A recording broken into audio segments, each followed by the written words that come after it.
destruição. Então, o tomaram e o levaram ao Areópago e disseram: podemos saber que ensino novo é este de que falas? Pois está nos anunciando coisas estranhas. Portanto, queremos saber o que é isso.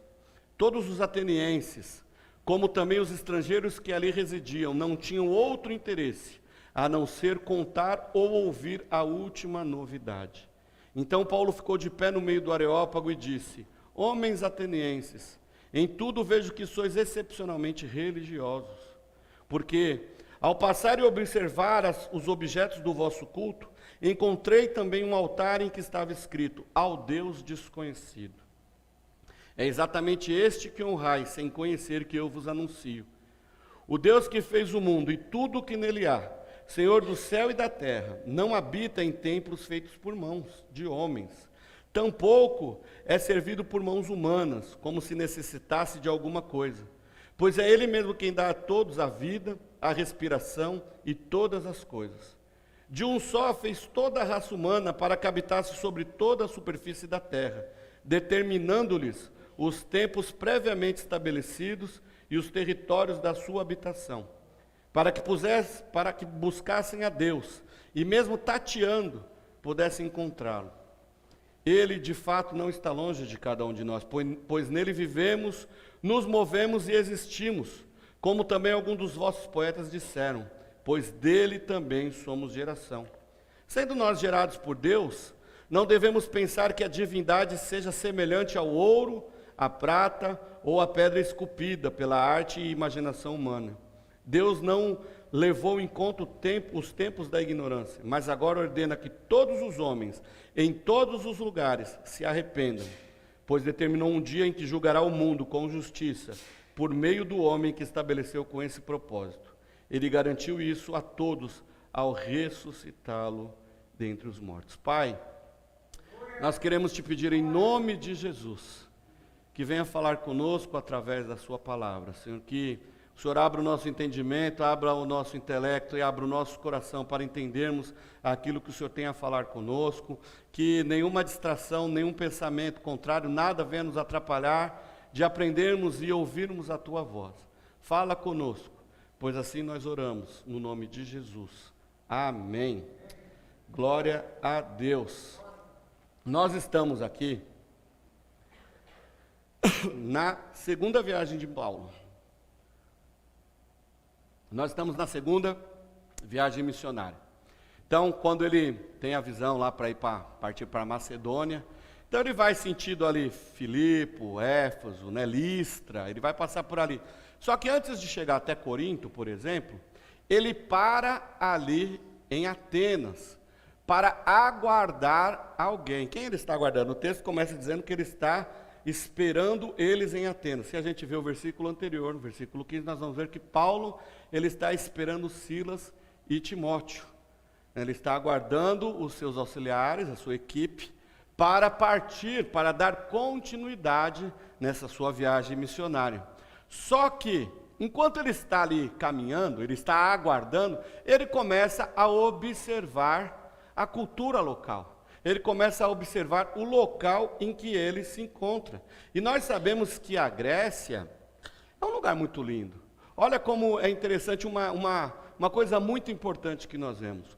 Quando a Grécia, com Alexandre o Grande, conquista ali o mundo, conquista a Síria, conquista a Babilônia, conquista tudo.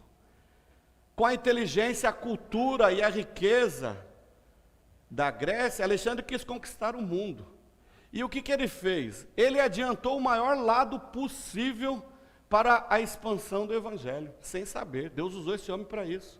Ele pavimentou estradas, ele construiu grandes edifícios, estruturas assim lindas, fantásticas. Até hoje em dia, se você vai lá passear lá, a Pitu e o Raul estavam me falando disso, que eles tiveram o privilégio de conhecer lá o Acrópole, justamente onde Paulo discutia com os filósofos, ali é uma coisa linda, são lugares assim sensacionais, que foi construído na época da Grécia, no período greco-romano, no período greco. E aí o que acontece? Quando Roma, em 146 a.C., vence, conquista o mundo, é interessante que nós vemos que a cultura grega é algo tão importante, tão magnífico, que os romanos sabiamente deram toda a liberdade para a Grécia. Deixaram eles um povo, teoricamente autônomo ali, não mexeram nas suas culturas, não mexeram nas suas línguas, pelo contrário. A Grécia era tão influente, que o grego tornou-se até a língua dos romanos.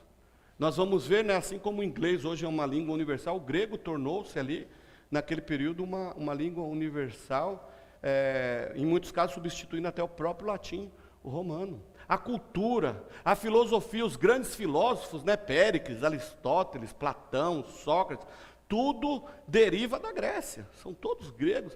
E ali a cultura, eles vão tomando a apropriação daquela cultura grega e inserindo-a no seu contexto romano. Então, grandes coisas nesse período, a cultura local foi fazendo para com que o evangelho fosse expandido. Talvez eles nem imaginassem o que eles estavam fazendo, mas isso aconteceu, Então a gente vê muitas coisas no nosso dia a dia, nos lugares que nós vamos, muitas coisas que acontecem, que são de alguma forma Deus usa, ou Deus pode usar, para que o evangelho, para que a sua vida possa ser o canal de bênção na vida de alguém. Então toda aquela inteligência, todas as conquistas e as construções que os gregos fizeram, foram demasiadamente utilizados pelo apóstolo Paulo, Glória a Deus. Era um lugar muito lindo, com gente inteligente, talvez igual a gente, assim, eu acho que nós seríamos gregos se nós vivemos naquela época, gente inteligente, gente culta, olha só, que coisa linda. E aí nós vamos ver que, enquanto Paulo está ali esperando Silas e Timóteo, ele começa a observar aquele contexto. E uma das grandes falhas da Grécia era um país idólatra, era uma terra muito idólatra. Houve uma época em que Xenófontes, um dos historiadores romanos, diz que chegou a ter 30 mil deuses. Eu não sei quem contou, mas tinham 30 mil deuses naquela região. Alguém vai dizer que era mais fácil encontrar ali um Deus do que um homem. Olha que coisa complicada de acontecer, mas isso chamou a atenção de Paulo. Isso deixou ele assim, poxa vida, mas que coisa triste, ver pessoas tão inteligentes, mas ao mesmo tempo de uma ignorância profunda, vazias, porque pela quantidade de deuses que nós vemos ali, era mais ou menos o tamanho do vazio daquela população. Dostoiévski vai dizer isso, que há um vazio no ser humano do tamanho de Deus. Então nós vemos que Paulo, ele se entristece com aquilo, ele fica indignado com aquilo. Então, o que ele vai fazer? Ele vai automaticamente fazer o que lhe é natural. Ele não conseguiu, eu imagino que ele até deve ter tentado, ficar na dele, porque ele estava esperando, ele não queria se meter em confusão, ele já tinha sofrido antes, eu vou ficar quieto aqui, porque senão eu vou ser preso de novo. Então assim, só que ele começa a ver pessoas sofrendo, pessoas se martirizando por um Deus de pau, de madeira, de pedra, pessoas indo adorar em templos que eram estruturas lindas, mas vazias, e aquilo mexeu com Paulo. E ele fala, não, eu vou ter que fazer alguma coisa, porque era da natureza de Paulo, é da natureza de Paulo pregar o evangelho. Essa é a questão de que nós precisamos resgatar, é esta cultura, a cultura de anunciarmos o evangelho e de não perdermos oportunidades, de não perdermos tempo, porque em cada situação que nós passamos, em cada momento que nós vivemos, nós temos oportunidades para falar de Jesus. E ainda que nós não usemos palavras da nossa boca, as nossas atitudes devem falar bem alto.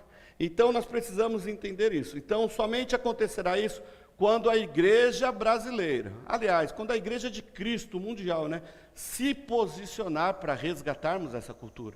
Quando a igreja de Cristo parar de olhar somente para si, de olhar para dentro e começar a ter uma visão, uma cosmovisão ampliada, uma cosmovisão de mundo, assim, de mundo perdido, e saber que este mundo perdido precisa de Jesus e que Jesus não pode ficar só aqui dentro. As coisas vão mudar e nós precisamos resgatar esta história. O papel da igreja é apontar Jesus. O nosso papel aqui é apontar Jesus. Ah, mas eu quero apontar só a ICT. Então nós estamos fazendo errado. Nós não podemos apontar a ICT, nós não podemos apontar as igrejas. Nós temos que apontar Jesus. Claro que nós queremos que as pessoas venham para a nossa igreja, porque aqui nós apontamos Jesus, aqui nós pregamos Jesus, aqui o nosso compromisso é com Cristo. Eu posso falar pela nossa igreja, eu posso falar pelo ambiente em que eu estou, mas eu não posso apontar a placa da minha igreja, eu tenho que apontar Jesus. Este é o papel da nossa igreja. A gente não tem que ficar preocupado com política, se é de direita, se é de esquerda, né? A gente não tem que se envolver com essas militâncias que a gente vê por aí. O nosso compromisso é com Cristo, não se esqueçam disso. O compromisso da igreja é apontar Jesus. E quem é a igreja? A igreja sou eu e você. Nós fazemos a igreja, nós somos a igreja, e aonde nós estivermos, Cristo precisa ser visto em nós. Então eu quero falar com vocês, os primeiros 3 versículos apontam para uma vida de cultura evangelística, ou seja, vivermos a cultura do evangelismo. Os 3 primeiros versículos, né? Enquanto Paulo espera em Atenas, ele sente uma grande indignação. E aí o que ele faz? Ele não se controla, e ele vai lá para a sinagoga. Lembram-se que as sinagogas dos judeus, os cultos, as reuniões, só acontecem aos sábados. Beleza? Até aí? Você que é conhecedor lá da cultura, não é isso? Vamos à sinagoga só aos sábados. Mas olha o que o texto diz, que ele ia todos os dias. Ele não se contentou em ir apenas nas sinagogas aos sábados discutir. E esse discutir aqui, entendo, não era briga não, era conversar, explicar, ensinar, debater, né, defender, expor a palavra de Deus, expor Jesus Cristo, falar sobre Cristo, o Filho de Deus, aquele que veio como homem, o Filho de Deus encarnado como homem, que morreu e ao 3º dia ressuscitou. A mensagem dele ali em Atenas era sobre Jesus Cristo, Filho de Deus, que ressuscitou. Ele vai falar de Jesus e da ressurreição. Isso vai causar um grande rebuliço naquela região. E aí nós vamos ver então, que ele teve então uma grande indignação. Judeus, vocês sabem que o judeu é monoteísta. Então ele está num lugar muito politeísta, devido à pluralidade de deuses. Então o judeu monoteísta, cristão, abomina a idolatria. Ele vê aquilo, ele tem um ciricutico. Ele começa a dar tremedeira. Não, isso não pode estar acontecendo. Essas pessoas estão indo para o inferno. Eu preciso fazer alguma coisa. Ele começa a pensar, não, eu vou lá. E aí ele começa. E é interessante que essa palavra indignação aqui no grego, ela tem a raiz naquela palavra paroxismo, que é aquele negócio de crise de convulsão, crise de ira, crise de raiva. E é esta a ideia de ficar assim angustiado. É a mesma palavra, é o mesmo sentimento que Deus teve lá em Êxodo, quando ele está com Moisés lá no monte e o povo está lá embaixo fazendo um bezerro. Sabe aquele sentimento que Deus teve de tipo assim, eu vou destruir todo mundo. Eu vou mandar um raio lá e vou acabar com todo mundo, porque esse povo é obstinado. Esse povo, eles são rebeldes. Esse povo não quer nada com nada. Deus está fazendo, esse povo se voltando contra Deus. E aí Moisés vai lá e intercede pelo povo. E Deus fala, por amor de ti, eu vou dar um boi para eles. O sentimento, a indignação de Paulo é mais ou menos essa. Esse povo precisa ouvir mais de Jesus. Então agora eu vou ir lá falar, nós como igreja precisamos desse ciricutico gospel. A gente precisa, sabe, tipo, eu preciso falar de Jesus. É a minha natureza. Vocês já pararam para pensar que a gente precisa de um monte de coisa? A gente precisa de casa, carro, de alguém para lavar a louça, não é isso? A gente precisa disso tudo. A gente precisa de estar bem vestido para ir trabalhar. A gente precisa das maquiagens para sair. Não é isso? A gente precisa de um monte de coisa. Perfume, para ficar cheirosinho. Está tudo certo. A gente fica até ansioso por algumas vezes, não é isso? Eu vou aproveitar e falar da dona Renata. Às vezes ela vai ter algum compromisso, uma semana depois, ela já está lá no closet testando as roupas. Sabe? Não, será que combinou? Tá. E assim vai. Aí está pronta, está com a roupa preta. Daqui a pouco você olha, já está com uma roupa azul. E por fim vai com uma roxa. Falou, uau, né? Então, essas coisas são lícitos, está tudo certo, isso não é pecado, tudo bem. Mas a igreja hoje em dia deixou de ter esta ansiedade, esta preocupação com o ímpio lá fora, com aqueles que estão perdidos, caminhando para o inferno, e nós sabendo disso. Quantos aqui, e eu me coloco no meio, nós conhecemos pessoas que estão perdidas sem Jesus, e muitas vezes, ou por vergonha, por medo de ser criticado, por medo de tirarem sarro da nossa cara, a gente não vai lá falar de Jesus. Esses dias agora foi no carnaval, né? Os jovens se reuniram aqui, fizeram uma ativação, foi uma coisa muito linda, e foram para a porta dos bares aqui, evangelizar. Alguns, nós ouvimos alguns testemunhos depois, que alguns jovens foram tão impactados pelos nossos jovens, que deixaram de ir para a balada. É isso. E aí algum dos nossos jovens comentou, poxa vida, nós não podemos fazer isso somente nos carnavais. Isso precisa ser uma prática diária na nossa vida, e é verdade. Nós sabemos disso, e por que nós não agimos assim? Por isso que eu digo, nós precisamos de um ciricutico gospel. Nós precisamos de uma alfinetada gospel. Nós não podemos chegar simplesmente no domingo aqui na igreja, se encher, e ficar em casa moscando no Netflix a semana inteira esperando o próximo domingo chegar. Muitas vezes nem expectativa nós temos para o próximo domingo. A cultura do evangelismo precisa ser resgatada nas nossas vidas. Paulo não se contenta então em ir só na sinagoga. Ele sabe que lá no Ágora, ali no Areópago, o povo se ajunta. O povo grego, parece que eles eram muito ociosos.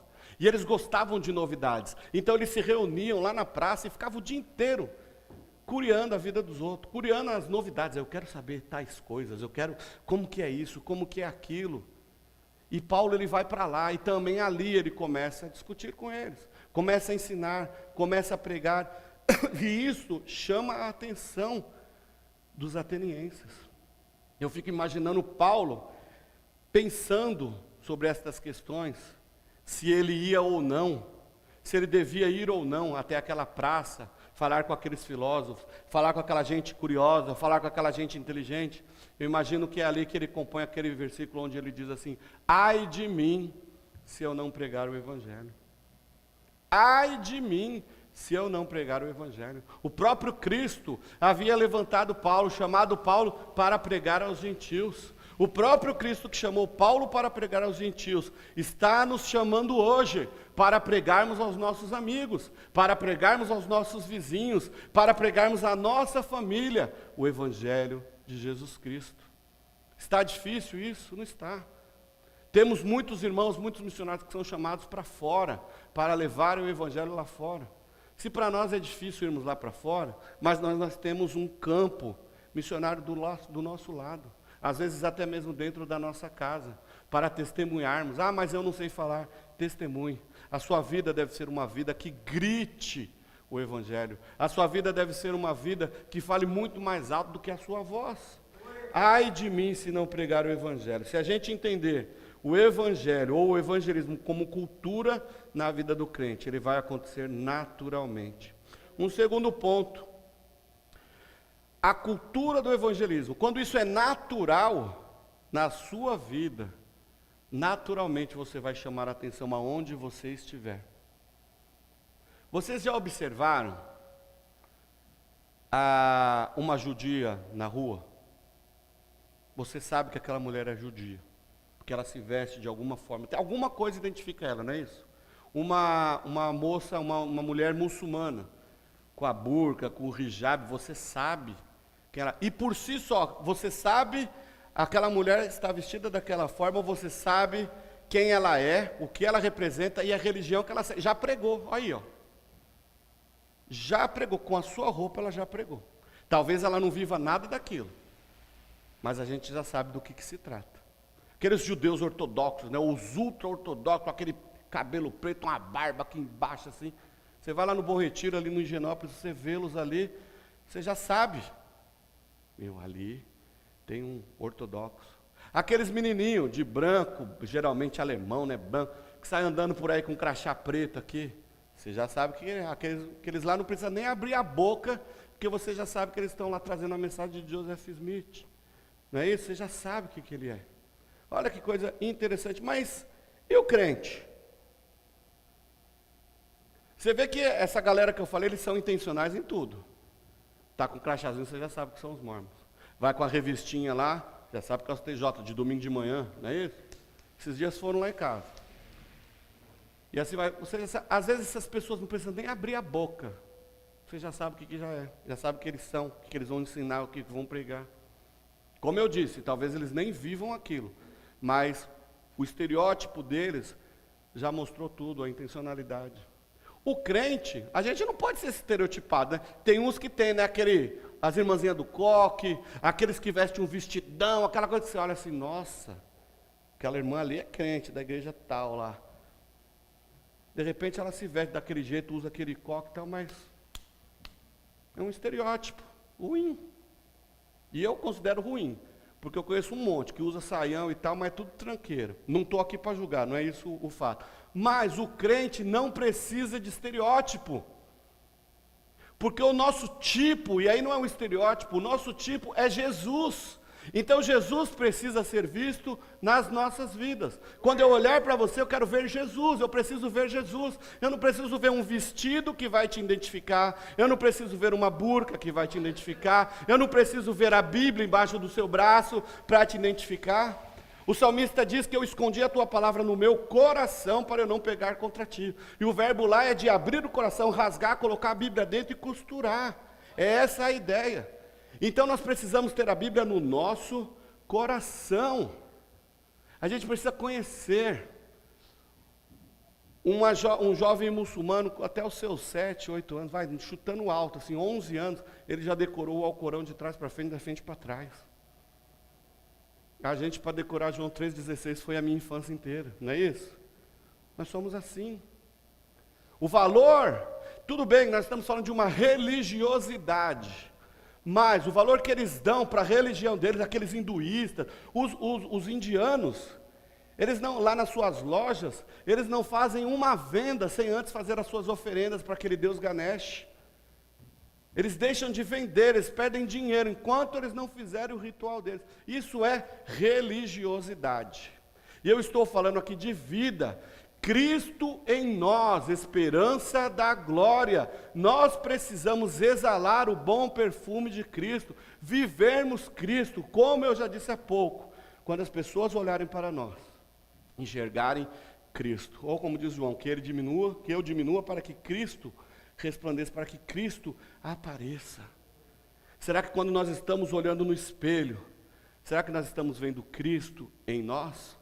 Ou nós estamos apenas nos embelezando, nos emperequetando todo, para simplesmente viver mais um dia nas nossas vidas? Nós precisamos aprender a vivermos o nosso dia intencionalmente.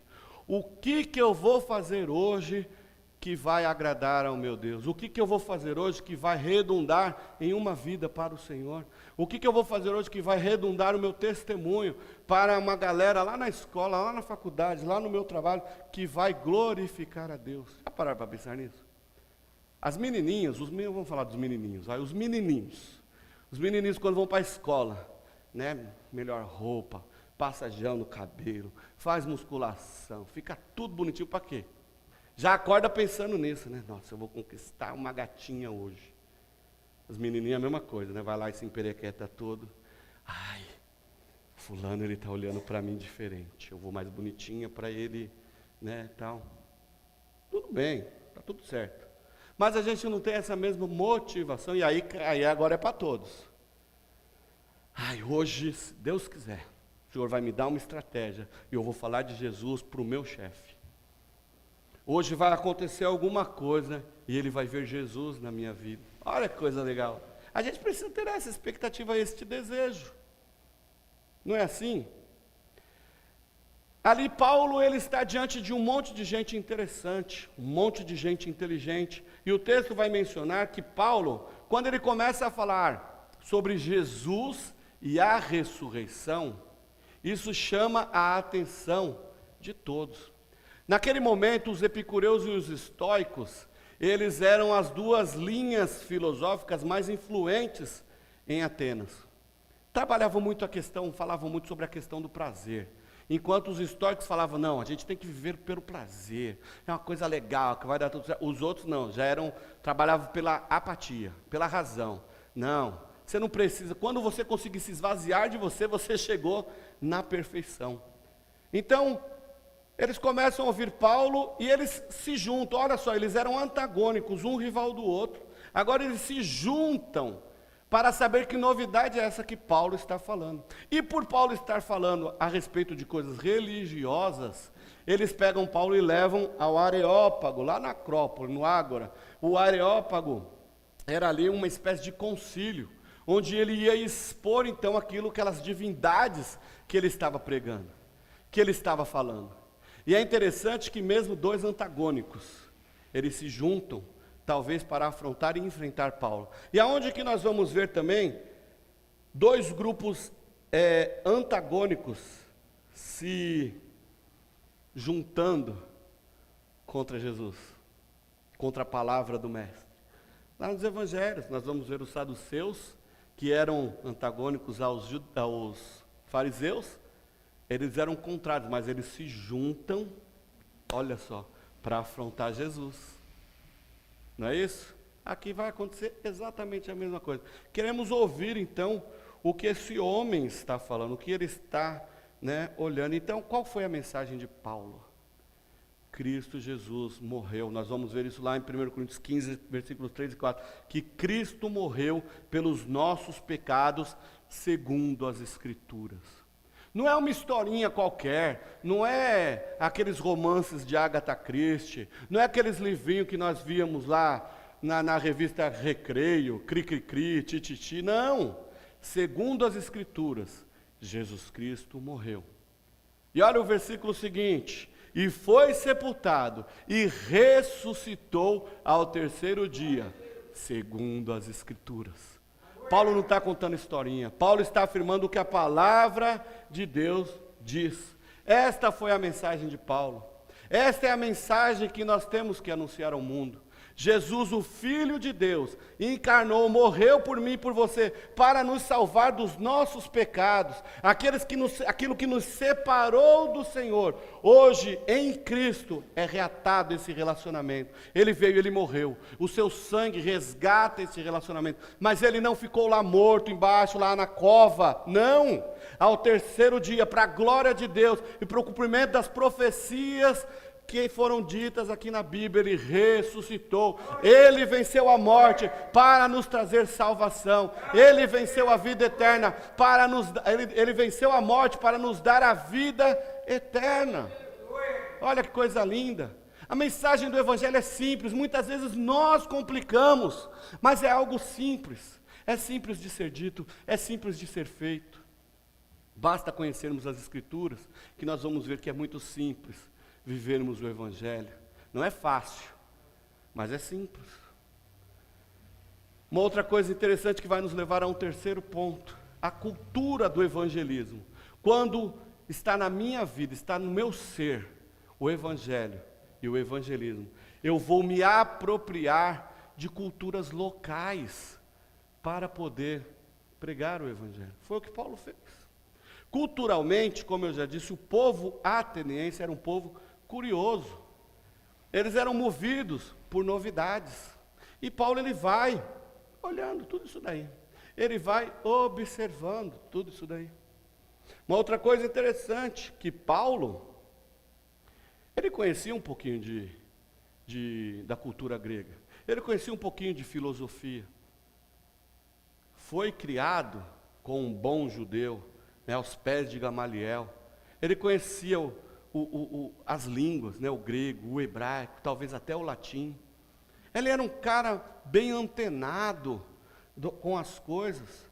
Então é interessante que nós vamos ver que o crente, Ele não é um xarope, um alienado. Não, aqui, eu vou para os jovens, tá? Mas aqui nós vemos jovens trabalhando estudando em várias áreas.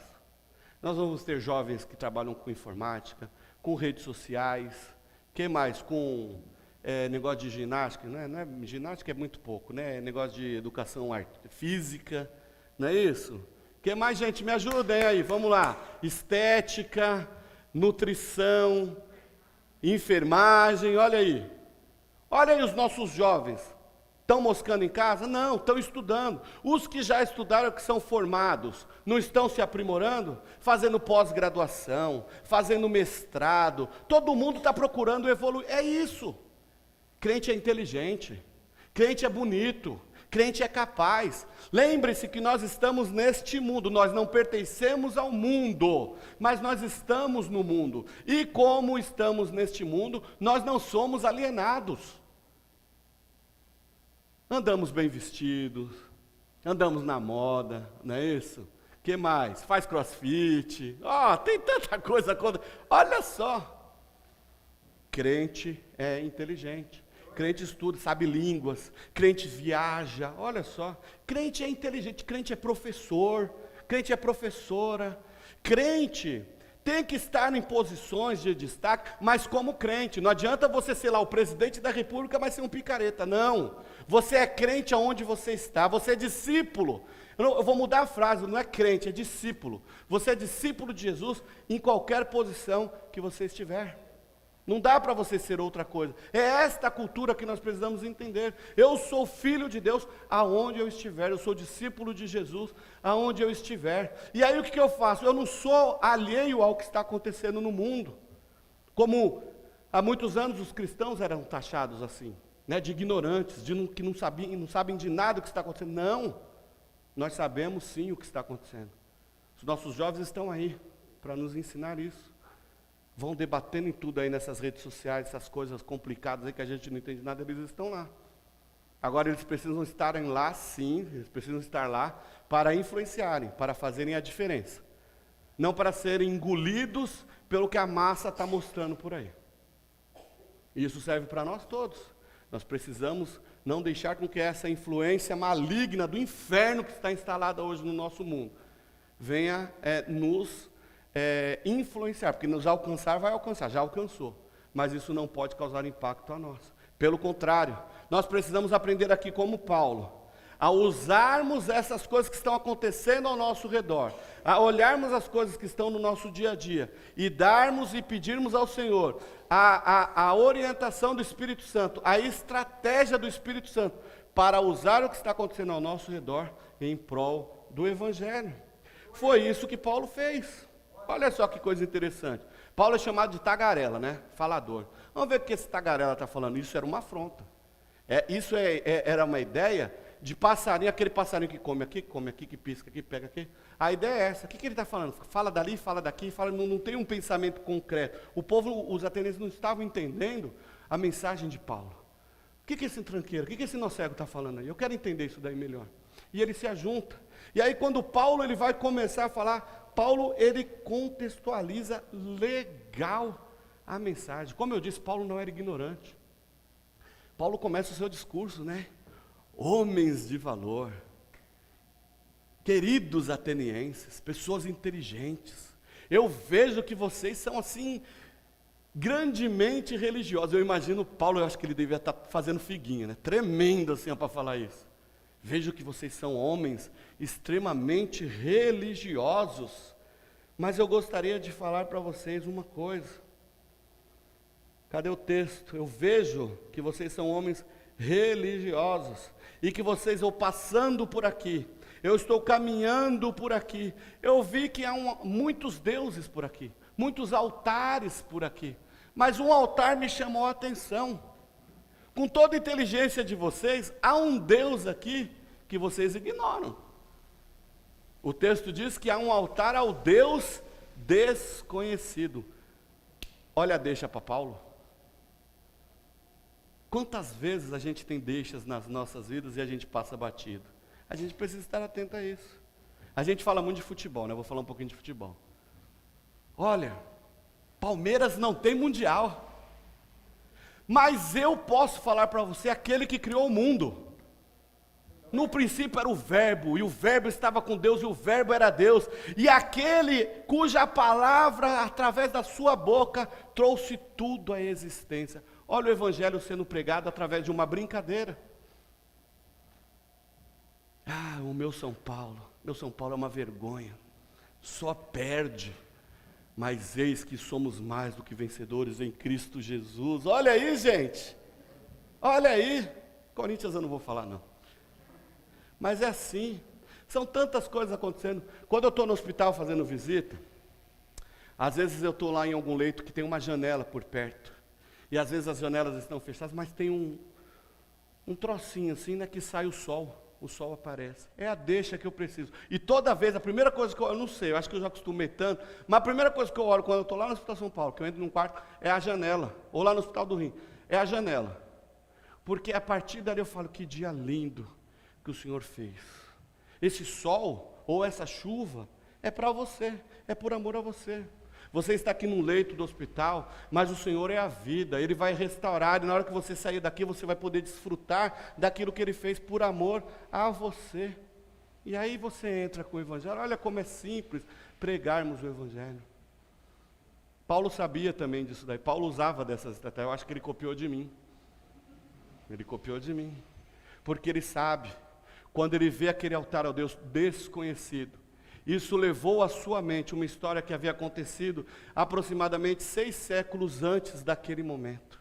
Conta-se a história que havia uma praga muito grande acontecendo em Atenas. Muita gente morrendo, a população toda morrendo. E aí os conselheiros, os grandes conselheiros mandam alguém ir na cidade de Quinossos, lá na ilha de Creta, chamar um homem de nome Epimênides. Ele era um filósofo, ele era um poeta, mas ele também é chamado por Paulo de profeta.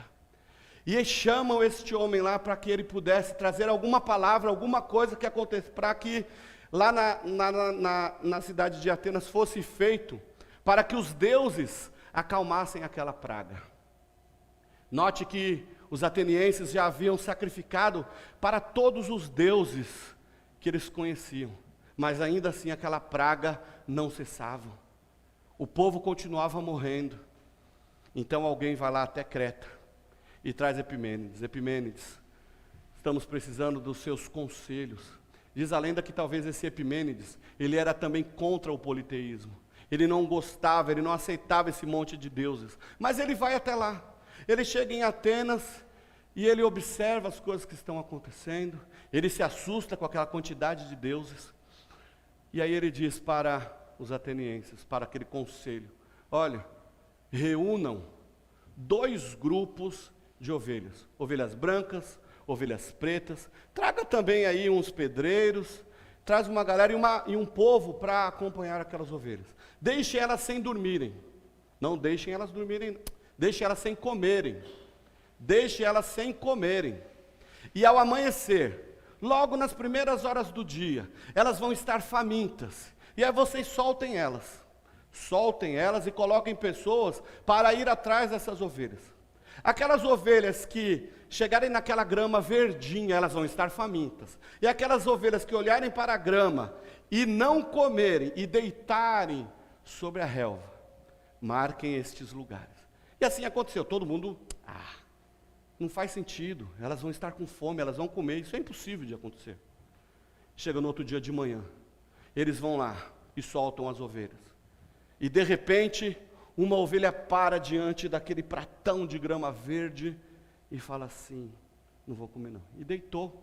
Aí alguém gritou, opa, aconteceu aqui. Aí os outros pensaram, né? Não, vai ver que essa está doente. Mas outro gritou lá, olha, deitou aqui também, outro gritou lá e tal. Aí Epimênides levanta e diz, agora levem os pedreiros até os locais aonde aquelas ovelhas não comeram. Construam um altar e sacrifiquem aquelas ovelhas naquele altar. Mas em nome de que Deus nós vamos colocar isso daí? Aí Epimênides diz, vocês não entendem a ignorância de vocês. Há um Deus que por misericórdia de vocês, por misericórdia da ignorância de vocês, sabendo da ignorância de vocês, ouviu as nossas preces, ouviu as nossas súplicas. Então não discutam querendo saber quem é esse Deus. Engulam a ignorância de vocês e coloquem aí na pedra, ao Deus desconhecido. Agnostotheos, ao Deus desconhecido. Passam-se anos, porque aí a praga cessou. Passam-se anos, e anos, e anos. O povo, quando está tudo bem, voltou para a sua idolatria. E aí algumas crianças, alguns jovenzinhos que viveram esta época, já agora anciãos, velhos, estão passando pelos lugares, por alguns lugares, e eles encontram lá um monte de mato assim, e aquele altar, todo machucadinho, todo velho, né, cheio de mato em cima, e aí eles começam a conversar. Nossa, fulano, você lembra desse altar aqui? Quando aconteceu isso? Ah, lembro, e aí aconteceu assim foi. Pois é, nós precisamos lembrar isso aqui que aconteceu. E aí eles foram lá, mandaram os pedreiros limpar aquele altar, fizeram tudo, deixaram tudo bonitinho aquele altar. E de tempos em tempos, eles passavam ali e lembravam-se que esse Deus desconhecido havia salvo Atenas de uma grande praga. Este é o altar que Paulo passa, por ele vê um Deus desconhecido. Paulo pega essa deixa e anuncia-lhes o Deus desconhecido.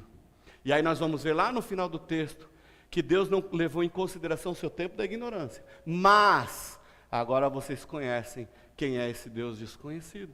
E Paulo então começa a narrar a história e a mensagem do seu único Deus, do Deus verdadeiro. Olha que coisa interessante. Vocês estão adorando um Deus que vocês não conhecem, mas é esse Deus que eu quero apresentar a vocês. Paulo se apropria da cultura local para levar o Evangelho. Nós podemos nos apropriar também, como filhos de Deus, nos apropriarmos da cultura local, da cultura do seu trabalho, da cultura da sua escola, da cultura do ambiente onde você está, para levar o Evangelho.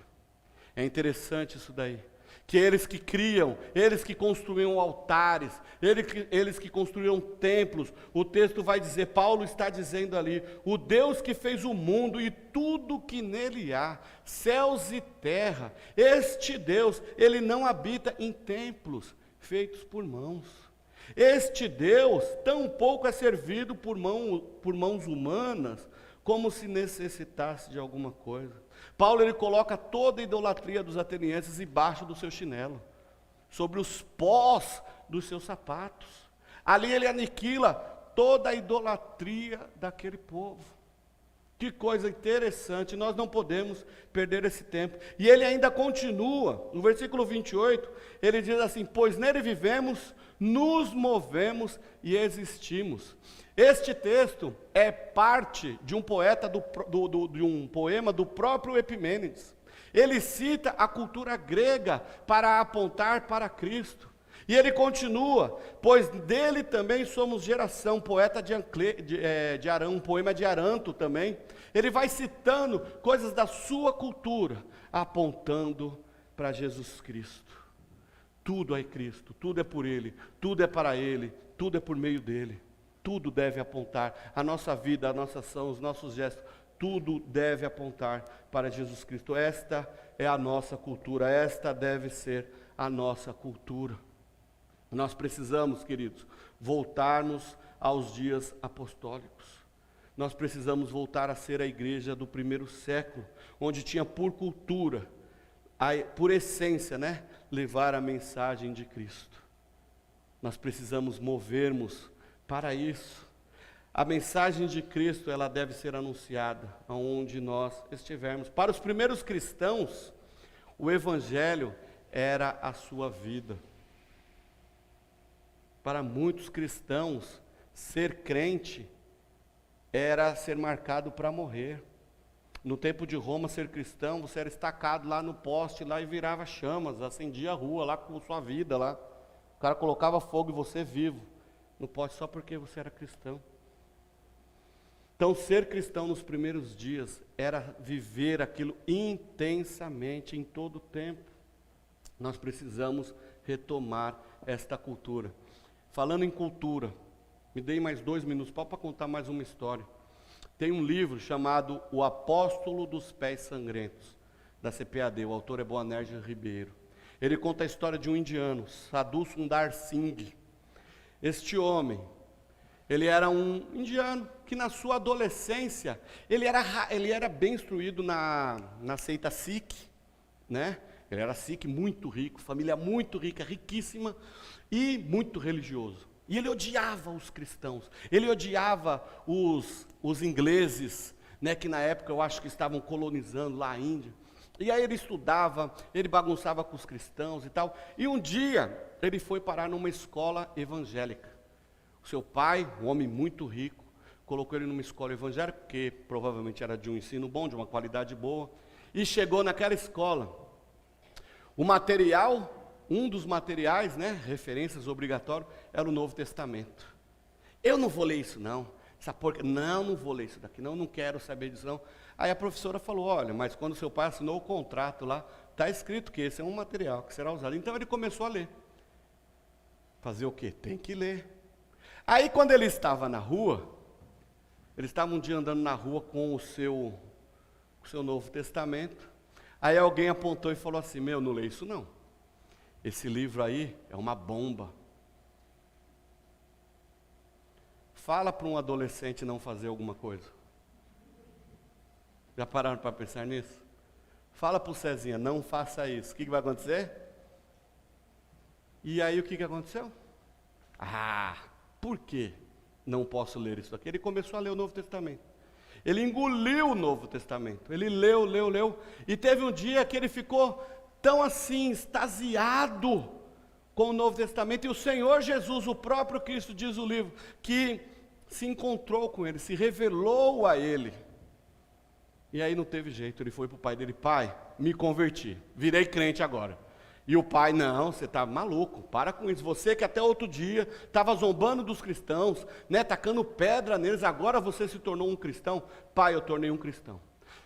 Filho, se você continuar com essa história, eu vou te deserdar. Pai, eu não tenho jeito, o próprio Jesus falou comigo. Perdeu a riqueza, perdeu a herança, perdeu amigo, perdeu família, perdeu tudo por amor a Jesus. Ficou largado. Os pés sangrentos, por quê? Porque ele andava descalço. E ele andava tanto no meio do gelo, no meio do asfalto, que em muitas situações, as marcas de sangue, ele andava quilômetros, né?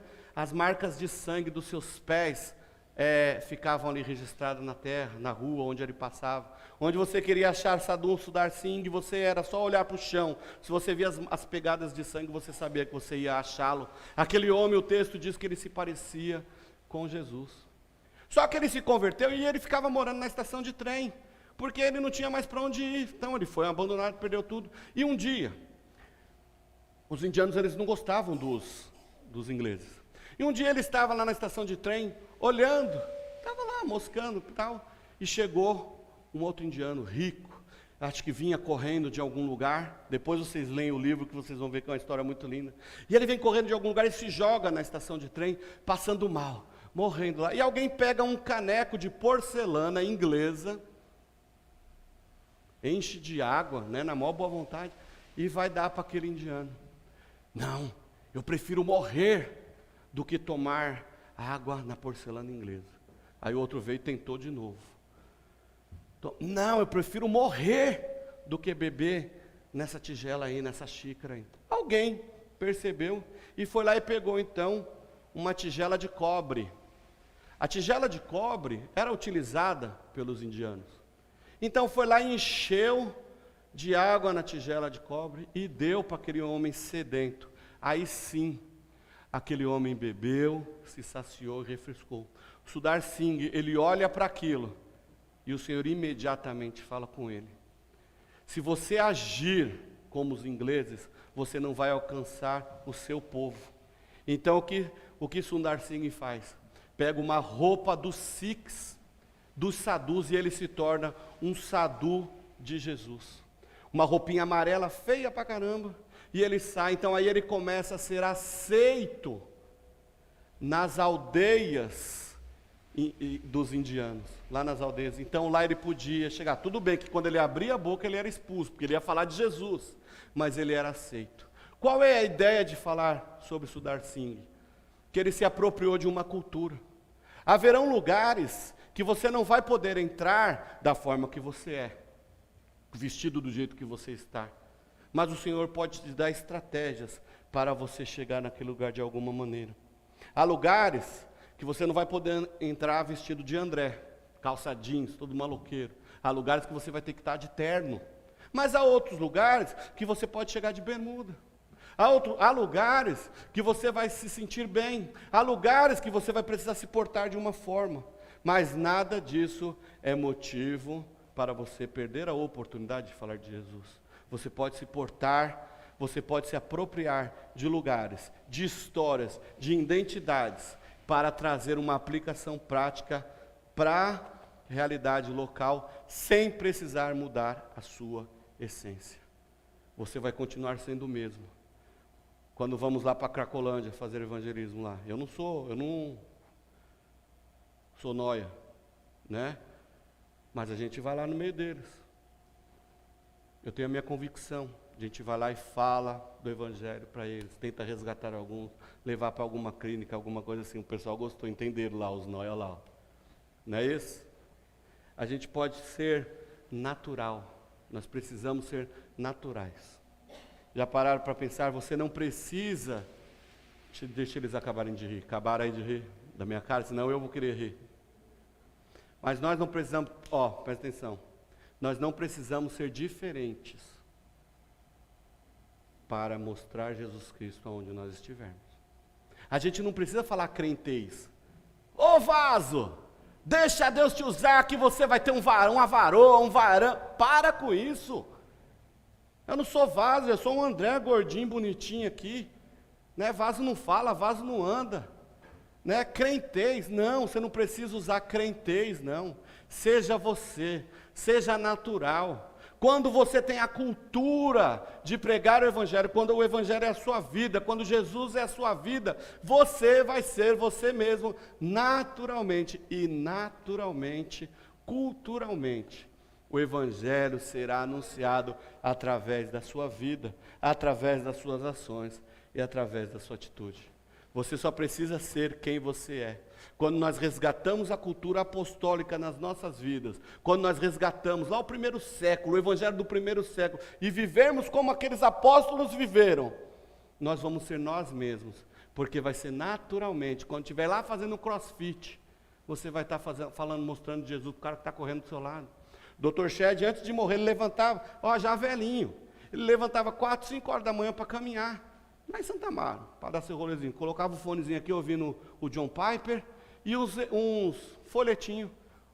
Velhinho lá, fazendo sua caminhada. Aí o pessoal indo trabalhar, ele entregava ali um folhetinho. É natural do ser humano, do cristão fazer isso daí. Então, não vamos perder tempo, até porque, se o evangelho é natural em você, vai ser sua cultura, você não vai precisar mudar nada. Olha que coisa mais fácil, coisa linda. Eu estou até sendo redundante para a gente entender. Há uma pessoa mais xarope, esquisita, estranha do que eu? Não, mas eu sou assim aqui, eu sou assim lá no banco, eu sou assim na escola, eu sou assim lá no hospital. Aonde eu estou, eu sou assim. Eu não consigo, eu já tentei.